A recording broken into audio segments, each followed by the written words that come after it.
Hello magicians, and welcome to another episode of High Magic Practices. In today's episode, we'll be guiding you through the next steps in your journey as a neophyte of the Hermetic Order of the Golden Dawn.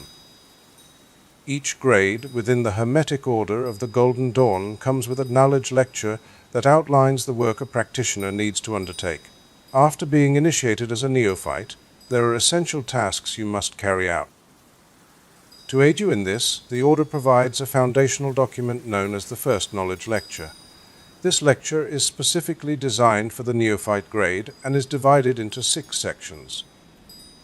Section 1 presents the 4 magical elements, where you will explore the qualities of fire, water, air, and earth.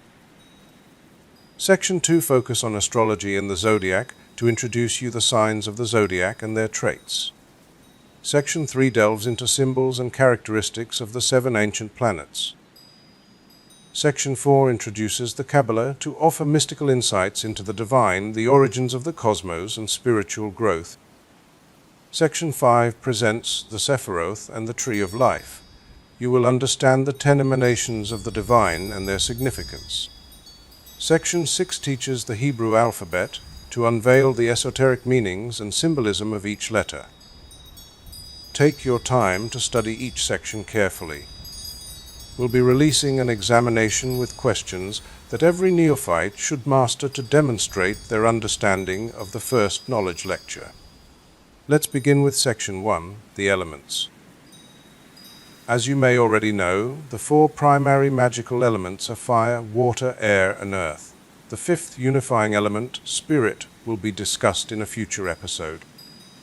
These elements are not merely physical substances, but symbolic representations of the fundamental modes of existence and energy in the universe. They are the building blocks of all that exists, encompassing realms, kingdoms, and the forces of nature. Keep in mind that these elements should not be confused with the scientific table of elements, which represent their most materialized forms on the physical plane. Each element is associated with 2 of the 4 core qualities: heat, cold, dryness, and moisture.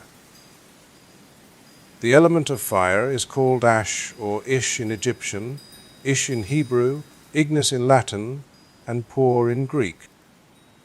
Qualities of fire are active, masculine, spontaneous, quick, initiating, vitalizing, and energetic.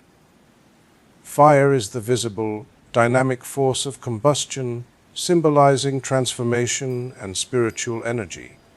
In alchemy, fire operates at the center of all things as the agent of transmutation, symbolizing purification and renewal.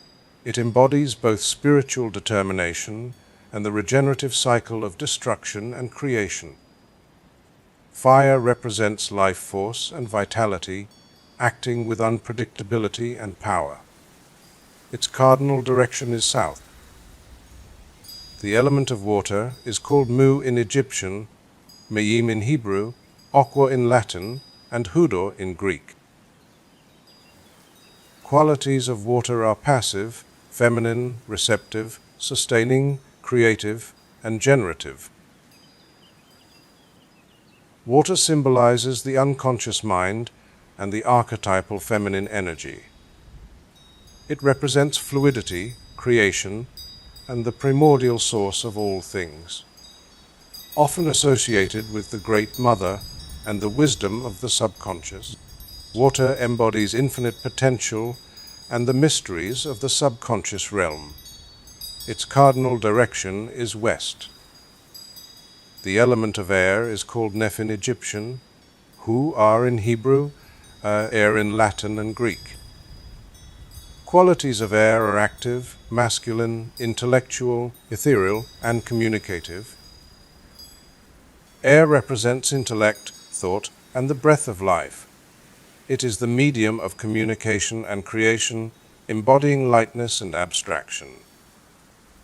In Kabbalistic tradition, air reconciles the opposing elements of fire and water, acting as a harmonizing force.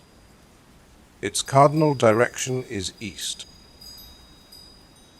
The element of earth is called Ta in Egyptian, a Hetz in Hebrew, terra in Latin and gay in Greek. Qualities of earth are passive, feminine, grounded, stable, and productive. Earth is the materialized universe, representing stability, fertility, and the tangible world. It is the daughter of fire and water, embodying the culmination of their actions. Earth is associated with growth, regeneration, and the physical aspects of existence. Its cardinal direction is north. Well, this concludes Section 1 about the elements. In the next episode, we'll explore Section 2, the zodiac, and dive into the mystical connections between the signs and their traits. Thank you for joining us for this episode of High Magic Practices. If you found this content valuable, please like, subscribe, and share it with your fellow magicians.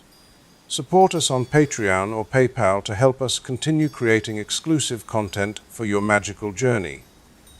Your journey into high magic is only starting, and we're here to support you along the way. Stay curious, stay inspired, and keep honing your practice. Until next time, blessed be, future magician.